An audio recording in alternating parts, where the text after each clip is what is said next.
بسم الله الرحمن الرحيم. الحمد لله وصلوات الله وسلامه وبركاته على رسول الله محمد وآله المهتدين بهداه من الصحب والأزواج والقرابة والتابعين لهم بإحسان إلى يوم لقاء الله. هەموو بخير بين زور خوش حالم بديدارتان برایان و خوشکانمان لە شارۆچکەی خەلیفان و ناوچەکانی دەوروبەری. ڕاستیەکەی من و نەبێ وەکو جەولەیەکی ئاوەڕەسمی هاتمم، بەڵام بۆ چەند سەردانێک هاتین بۆ خەلیفان، برایانیش پێیان باش بوو کاوە بەگشتی بە خزمەتتان بگەم، بە دیدارتان شاد بین برایان و خوشکانی بەڕێز. براو خوشکە بەڕێزەکانم، من چەند قسەیەکی کورت و پوختان بۆ دەکەم و یەکەم بەوە دەست پێ دەکەم کە خوا سوبحانه وتعالى لە پێناسەی پێغەمبەری خاتەمدا صلى الله عليه وآله وسلم دەفەرمێت: وما أرسلناك إلا رحمة للعالمين. خوا سبحانه وتعالى پێغەمبەری کۆتایی محەممەد صلى الله عليه وسلم دەدوێنێ و پێی دەفەرمێت تۆمان نەناردوو مەگەر بەزەییبی بۆ هەموو جیهانیان. جا ئێمە کە خۆمان بە شوێن کەوتووی پێغەمبەری خاتەم دەزانین و ئومێدم وایە لای خوای پەروەردگاریش هەروە لە قەڵەم درابین و خوا پشتیوان بێ لە ڕۆژی دوایشدا هەر لە خزمەتیدا دەبین لە بەهەشدا. ئێمەیە کە ئاوا خۆمان دەبینین پێویستە زۆر تەماشای ئەو پێناسەی خوای پەروەردگار بکەین بۆ پێغەمبەری کۆتایی خۆی محەممەد المستەفا سەڵات و سەلامی خوای لەسەر بێ. خوا پێناسەی دەکا کە ڕەحمەتە بۆ هەموو جیهانیان. خوا نەیفەرمووە وما ئەرسەلناکە ئیلا ڕەحمەتەن للموسلیمین، دەفەرمێ ڕەحمەتەن للعالەمین. پێغەمبەری پێشەوامان سەڵات و سەلامی خوای لەسەر بێ بەرجەستەکەری ڕەحمەت و بەزەیی و میهرەبانی و بەخششی خوا بووە بۆ هەموو بەشەریەت. و لە ڕاستیدا لە دوای هاتنی محەممەد صلى الله عليه وآله وسلم وەکو کۆتا پێغەمبەری خوا مرۆڤایەتی هەمووی بەهرەمەند بووە لەو دین و پەیامەی کە پێغەمبەری کۆتایی هێناوێتی. با بزانی چۆن پێشەوەی پێغەمبەری کۆتایی بێ ئەوە هەر نیوە دوورگەی عەرەبی نەبوو کە لە نەفامی و جاهیلیەتدا بوون. ئاخر جاهیلیەت نەفامی واتە ئەوە کە مرۆڤ نەزانێ چۆن بژی و نەزانێ کە بۆچی لەسەر زەویدان دراوە و حکمت لە بوونی چییە و ڕاست و چەوت و حەڵاڵ و حەرام و چاک و خەراپ و دۆست و دژمن لێک نەکاتەوە. هەموو بەشەریەت هەروە بوو. بە دانپێداهێنانی هەموو مێژە و نووسان دەڵێن مرۆڤایەتی هەمووی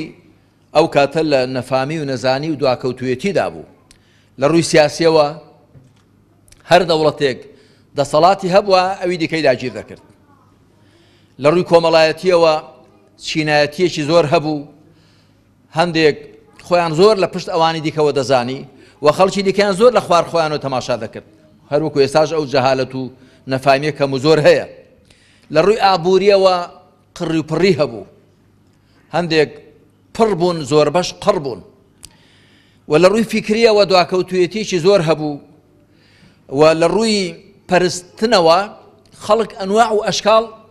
پەرستراوی دەپەرستن، هەر بت و سەنەم نەبوون، بەڵکو زۆرە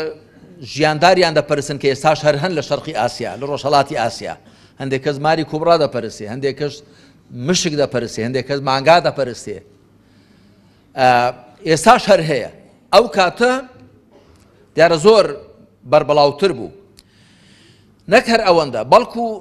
لە ڕووی پەیوەندی نێوان پیا و ئافرەت، ئەوە ئیسلام بانگی بەگوێی خەڵک دادا کە ئافرەتی وەکو پیا و مرۆڤە و لە مرۆڤ بوون و لە بەندەی خوابوون و لە بەرپرسیاربوونیان بەرامبەر بە کۆمەلگا و میلەت هەردووکیان وەکو یەکن. بەڵام خوای پەروەردگار هەندێک تایبەتمەندی داون بە پیا و هەندێک تایبەتمەندیشی داون بە ئافرەت کە ئەو تایبەتمەندیانە هی ئەوە نین خۆیان پێ بەسەرێکدا هەڵشێشن، بەڵکو دەبێت پیا و ئافرەت پەیوەندێکی تەکاملی و تەواوکاریان لە بەیندا هەبێ. ئەوەی بە پیاو دەکرێت بە ئافرەت ناکرێت، ئەوەی بە ئافرەتی دەکرێت بە پیاو ناکرێت. هەر کامێکیان دەبێت لە مەیدانی خۆیدا پێشبڕکە بکە. بەڵام ئەو کاتە فەیلسوفەکانی یۆنان مناقەشەیان بوو لەسەر ئەوە دەیانگوت ئافرەت خاوەنی ڕوح نییە، ئەگەر ڕوحیشی هەبێ ئەوان دەیانگوت ڕوحێکی حەیوانی هەیە نەک ئینسانی. بەڵام خوا سبحانه وتعالى لە چەندان ئاەت لە قورئاندا ڕایگەیاند یا ئەیها الناس إنا خلقناكم من ذكر وأنثى، وخوا ڕایگەیاند یا ئەیها الناس اتقوا ربكم الذي خلقكم من نفس واحدة وخلق منها زوجها. کە ئەو نەفسە یەکەمەی کە هەموو مرۆڤایەتی لێ دروست بووە ئادەمە، هاوسەرەکەشی هەر لەو جۆرە نەفسە دروست بووە کە حەوایە، ئەویش دایکی مرۆڤایەتی سەڵات و سەلامی خوا لەسەر هەردووکیان بێت. جا دوای ئەوەی محەممەد صلی الله عليه وآله وسلم هات پەیامی خوای هێنا، هەم لە ڕووی سیاسیەوە کە خەڵک حکمڕانان خۆیان بە پەرسراو دەزانی بۆ زانیاریتان. ئەو ڕۆژ ئاوایی ئێستا ئەوروپای ئێستا ثیۆکراسی هەبوو، حکمی ثیۆکراسی. جا مێژونووسەکانی ئەوروپا دەڵێن سەدەکانی نێوەڕاست کە مەبەستیان پێ سەدەی شەشەمی زاینیە تاکو و سەدەی پانزەیەم و شانزەیەم. ئەو دە سەدەیە پیان دەڵێن سەدەکانی نێوەڕاست، بەنسبەت ئەوانەوە ئەو سەدانە سەدەی تاریکی بوون، چونکە حکمڕانەکان بە پەرسراو دەزاندران. و دین کرابوو بە شتێکی وەکو بازیچەیەک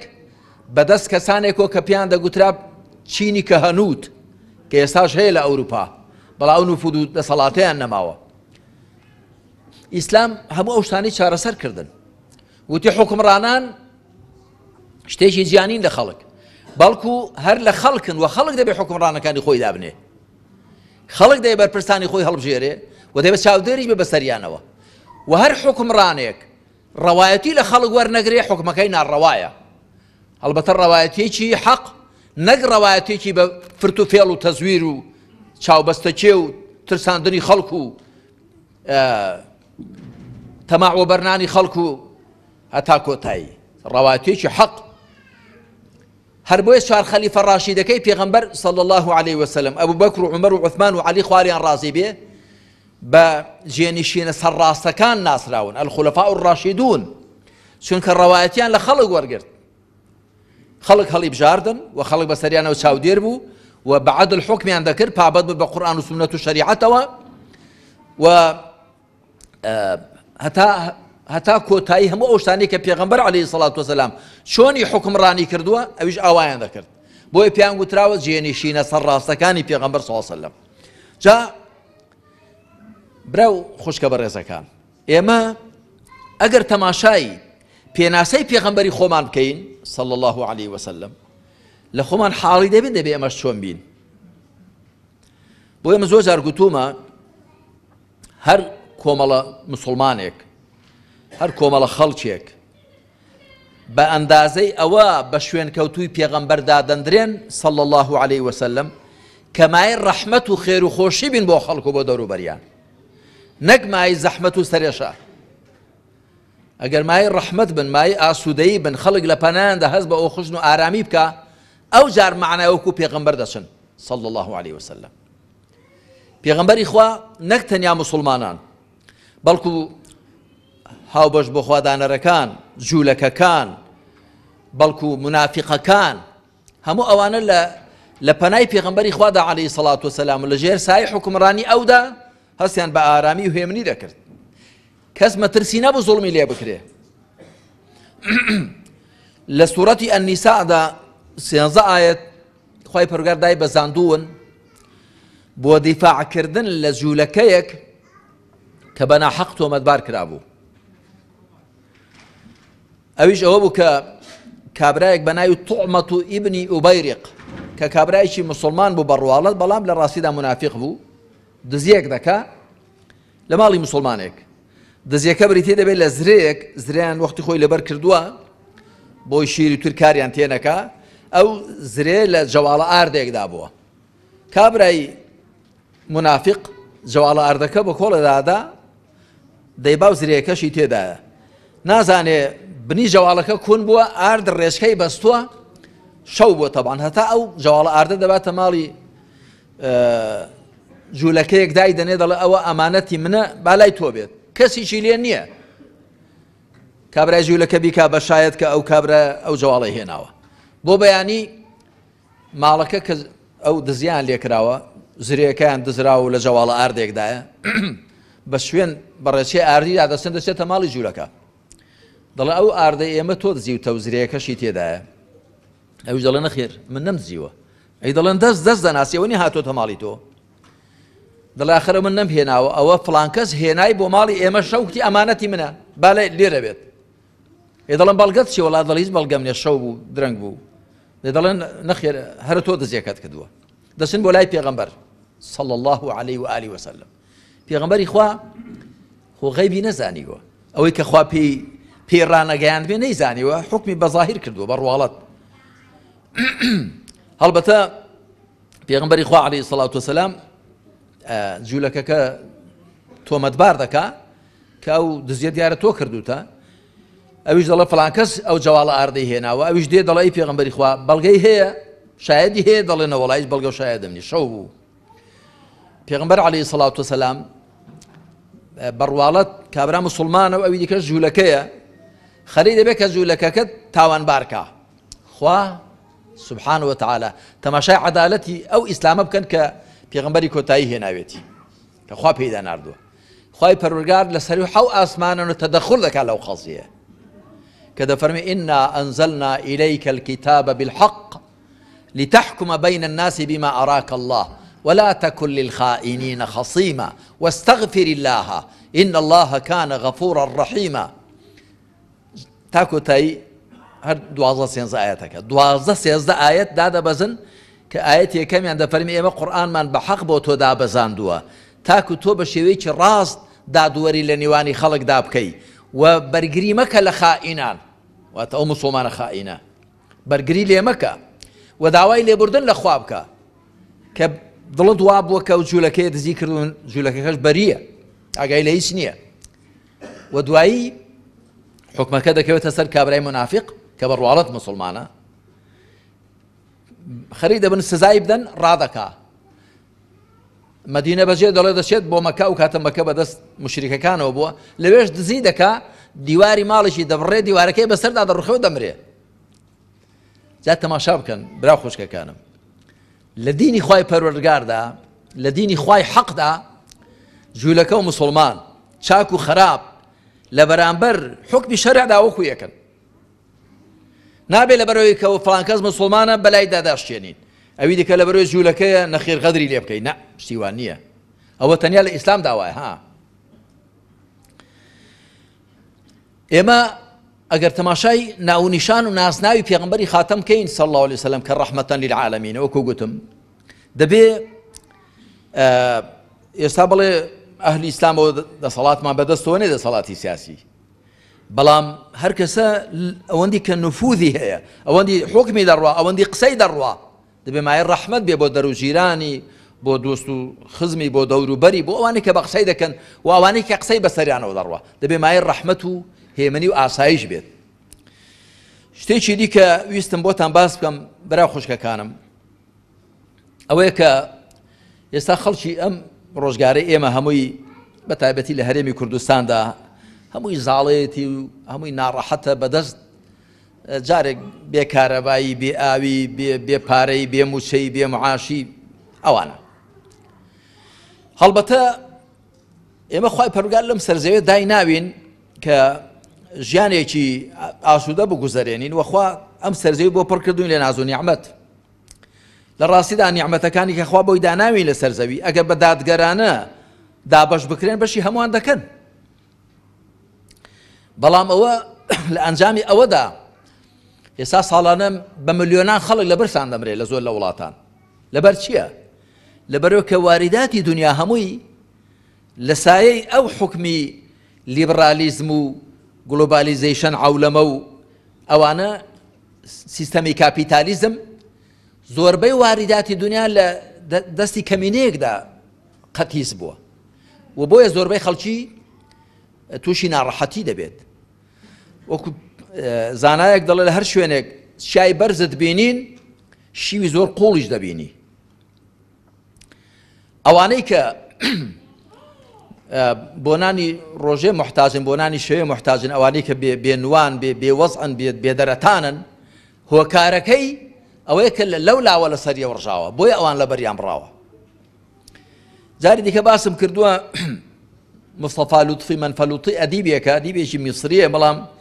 زیاتر لە شام ژیاوە جا کتێبێکی هەیە ئەنەفەڕات لەو کتێبێدا دەڵێ شەوێک چوومە دەرێ هەرتم هەوای باڵی خۆم بدەم گوێم لە ناڵە ناڵێژی بوو کە لێی چوومە پێش کابرایەک بوو چۆکی بەزجی خۆ نووسان بوون ئەژنۆی گوتم کاکە چیتە وتی وەڵا سکم دێشێ زگت بۆ دێشێ وتی وەڵای برسیمە چەند ڕۆژە هیچم نەخوادووە دەڵێ وەندی کە بۆم کرا هاوکاریەکەم کرد و دوایی لەو دوور کەوتمەوە لە گەڕەکێکی دیسان گوێم لە ناڵە ناڵی کەسێکی دیکە بوو لێی چوومە پێشێ تم کاکەس چیە وتی وەڵا زگم دێشێ ئەتۆ زگت بۆ دێشێ دەڵێ لەسەر پشتێ ڕاکشا بوو ورجی لە بای کرد وتی وەڵای زۆرم خواردووە زگم دێشێ جا قسەیەکی جوان دەکات دەڵێ ئەوەی کە زۆری خواردووە ئەو ئەندازە زۆرەی کە خواردوێت تێگە نەی خوارد بە دای با بەوی دیکە هیچ جیان نەدێشە. ئەمە دەزانم کە ئێستا دنیا وایە دنیا هەمووی زگی دێشێ کەمێکی لە تێریان زۆریشی لە برسان جا لەم هەرێمی خۆشماندا هەروایە بەزە من یەشتان پێ بڵێم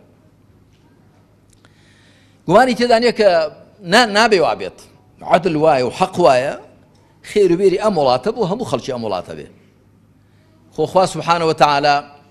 بفي حكم قرآن دفرمي أو قرآن دفرمي والأرض وضعها للأنام خلق لكم ما في الأرض جميعا سخر لكم ما في السماوات وما في الأرض جميعا هرشي لا أسمانا كانوا زيدا خواب همواني ما يسروا دا سبر كردو بو هموانا وكويك كس لكسي زياتر باش بيونيا مقر رانجي زياتر بدا خوي زياتر ماندوبكا حق آوايا بفي سيستم بشرية كانيش بي ئەوانیش هەروە دەڵێن کەواتە ئەو حاڵەتەی کە ئێستا ئێمە دەیبینین بێگومان حاڵەتێکی ناشەرعیە و ناعەدلە و ناحەقە و دەبێ هەوڵ دەین بیگۆڕین چاکی بکەین بەڵام بە چی چاک دەبێ لە ڕاستیدا بەوە چاک دەبێ کە ئێمە زۆری بیرکردنەوەمان بگۆڕین یعنی ئەو کەسەی کە تا ئێستا پێی وایە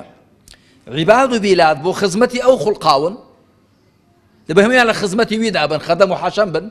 دەبێ بیرکردنەوەکەی بگۆڕێ کاکە تۆ ئەو بیرکردنەوە چەوتە چی هەتا خوا وای نەفەرموو خوا دەفەرمێ وما خلقت الجن والإنس إلا ليعبدون جند و مرۆڤم تەنیا بۆ ئەوە هێناونەدی بەندایەتی بۆ بکەن خوا بۆ ئەوەی ئێمە لەسەر زەویدانەوە بەندایەتی بۆ خوا بکەین چونکە بەهۆی بەندایەتی بۆ خواوە بەختەوەەر دەبین لە تاقیکردنەوەی خوا دەردەچین خوا ئەوە ئێمەی بۆی لێرە داناوە نەک بۆ خزمەتی ماڵێک و دوو ماڵ و عەشیرەتێک و حیزبێک کاکە تۆ دەبێ بیرکردنەوەت بگۆڕی ئەوە وانێ وەکو تۆ لێ حاڵی بووی لە ڕاستیدا ئێمە هەموو وەکو یەکین بەندەی خواین بۆیە دەبێ پێکەوە براو تەبابین فەرزان ئەگەر ئەو نەیتوانی بیرکردنەوە چەوتەکەی خۆی ڕاستکاتەوە خۆ خەڵک دەبێ هەڵوێستی هەبێ گوێتان لێ برا خوشکەکانم خەڵک دەبێ هەڵوێستی هەبێ و بە هەر شێوازێکی شەرعیانە هەوڵدا ئەو لاریە ڕاست کاتەوە ئەو بارە لارە دەبێت ڕاست بێتەوە بەڵام بەداخەوە ئێمە تەماشا دەکەین خەڵکەکە دابەش بووە هەندێکی لە فڵان حیزبە هەندێکی لە فڵان حیزبە ئەوەی کە لەو حیزبەیە بە موچەیەکی حەرام بێدەنگیان کردووە بێ هەست و نەست و بێ هەڵوێستیان کردووە لە مرۆڤ شۆراوە خۆی لەلا بۆتە کۆیلە ئەوی دیکە بەو شێوە ئەوی دیکە بەو شێوەیە کە لە ئەسڵدا نابێ وابێت ئێمە پێشەوەی بیر لە حیزبایەتی بکەینەوە بیر لە سەر بە فڵان و فیسارکردن دێ بیر لەوکەن و بەندەی خواین ئێمە موسڵمانین ئێمە شوێنکەوتوی پێغەمبەرین صلى الله عليه وسلم ئەی بۆ دابەش بووین ئەی بۆ شیری تویر لێگردوو دەسوین بە وەهم خۆتان دەزان زۆر جار مەسەڵەن کاتی هەڵبژار و شت هاتۆتە پێشە شەڕە پڕ و بەزم و ڕەزمی زۆر جا ئێمە حەقیقەت دەبێ لە ناخەوە خۆمان بگۆڕین. خوای پەروەردگار شێوازی گۆڕانکاری لە کۆمەڵگادا ئاوا پێشانی داوین دەفەرمی إن الله لا يغير ما بقوم حتى يغيروا ما بأنفسهم. خوا واقعی هیچ کۆمەڵگایەک ناگۆڕێ، واقعی سیاسیان، ئابووریان، کۆمەڵایەتیان، تاکو ئەوان دڵ و دەروری خۆیان نەگۆڕن، بیرکردنەوەی خۆیان نەگۆڕن، دەبێت لە ناخەوە گۆڕانکاریەکە بکرێت. خاڵێکی دیکە ویستم بۆتان باسکەمەوەیە، ئەم کۆمەڵگای ئێمە ئەگەر تەماشای مێژووی میلەتەکەی خۆمان بکەین،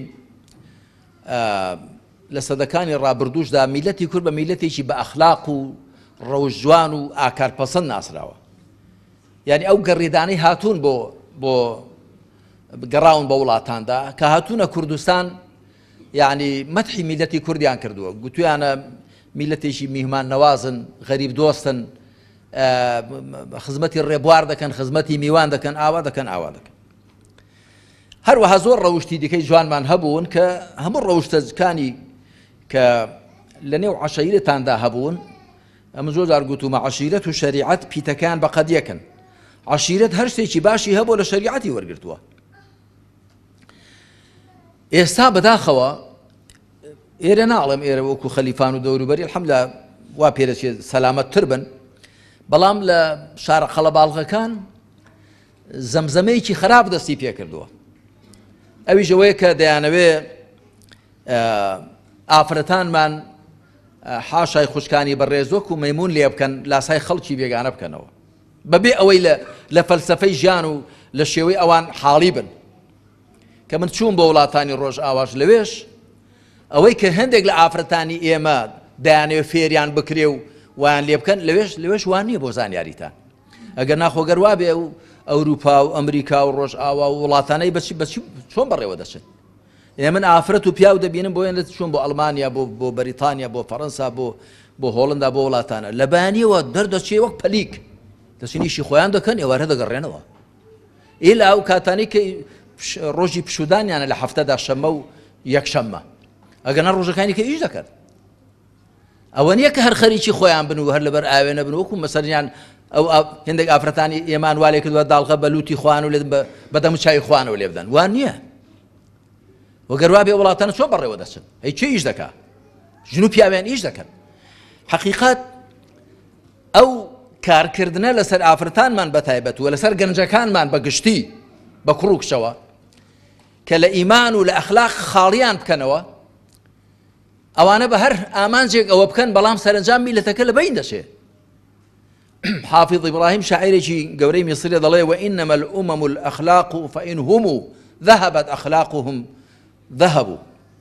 وإنما الأمم الأخلاق ما بقيت فإن هم ذهبت أخلاقهم ذهبوا. دەڵێ کۆمەڵگاکان بریتین لە ئەخلاق، هەتا بمێنن ئەخلاقیان بمێنێ ماون، ئەگەر ئەخلاقیان نەماوەنیش نامێنن. یعنی بەڕاستی دەبێ هەموو لایەک زۆر وریابین کە ئێمە بەو ئەخلاق و ڕەوشت و ئەدەبە جوانانەی کە لە قورئان و سونەتەوە لە شەریعەتەوە وەرمانگرتن بەوەوە ئێمە هەین. ئەگەر ئەخلاق نەما، ئینسان هەر بەدەست کوڕۆکشەکانی خۆی و گرفتار دەبێ، بەدەست خزمەکان و بەدەست دراوسێکانی و گرفتار دەبێ. و ئەوانەی کە گوێ نادەنە کوڕۆکشەکانی خۆیان، دوای کوڕۆکشەکانیان بۆیان دەبن بەمای عەیبداری، بۆیان دەبن بەمای سەرێشە، بەمای گوناهباری بۆ قیامەت و عەیبداری بۆ دنیا. بۆیە من لێرەوە دڵسۆزانە ئامۆژگاری هەموو لایەکتان دەکەم کە ئاگاداری خۆمان بین، ئاگاداری ئەخلاق و ڕەوشتی منداڵەکانمان بین. ئەخلاقیش بەرهەمی ئیمانە. ئینسان ئەگەر پەیوەندی لەگەڵ خوادا باش بێ، پەیوەندیشی لەگەڵ خۆی لەگەڵ خەڵکدا باش دەبێت. خوای پەروەردگار لە سەرەتای سوورەتی ئەنفالدا دەفەرمێ فاتقوا الله وأصلحوا ذات بينكم. دەفەرمێ پارێز لە خوا بکەن و پەیوەندی نێوانتان چاک بکەن. هەروەها دەفەرمێ إن الله مع الذين اتقوا والذين هم محسنون. خوا لەگەڵ ئەواندا کە ئەهلی تەقوان پارێز لە خوا دەکەن و چاکەکارن. ئەگەر ئینسان بۆ خوا سوڵحاو بوو لەگەڵ خەڵکیدا گونجاو و چاک دەبێ. کۆتا خاڵیش کە ویستم عەرزتان بکەم ئەوەیە کە ئێمە هەمیشە دڵخۆش بین بەوەی موسڵمانین، ئەگەر حەق بدەینە موسڵمانەتەکەی خۆمان و با دڵنیابین هیچ ڕێیەک لە ڕێی موسڵمانەتی چاکتر نییە، و خوا سبحانه وتعالى ژمارەیەکی زۆر لە پێغەمبەرانی ناردوون سەڵات و سەلامی خۆیان لەسەر بێ هەمویان مەشخەڵ بەدەستی هیدایەتی خوا بوون هەمویان سەرقافڵەی کاروانی ئیمانداران بوون کۆتا پێغەمبەر و صلى الله عليه وسلم گەورەترینیان و سەروەریان محەممەدە صلى الله عليه وسلم وەو پێغەمبەرەی ئێمە بە پێشەوانەی هەموو پێغەمبەرانی دیکەوە بانگەوازەکەی بۆ هەموو بەشەریەتە ئەوانی دیکە بۆ عەشیرەتێک بووە بۆ ناوچەیەک بووە بۆ کاتێک بووە بەڵام هی پێغەمبەری کۆتایی بۆ هەموو بەشەریەتە بە پانایی زەمین بە درێژایی زەمان لە دوای محەممەد عەلەیهی سەڵات وسەلام پێغەمبەرێکی دیکە نایە چەند کەس لە دوای محەممەد الموستەفا بانگەشەی پێغەمبەراتیان کرد هەموو درۆزن دەرچوون هەر لە موسەیلمەی کەذابەوە بگرە لە ئەسوەدی عنسی لە شەجاحی یەمامە لە دوایوی غوڵام ئەحمەدی قادیانی لە هیند چێ لەکوێ هەمووی درۆزن دەرچوون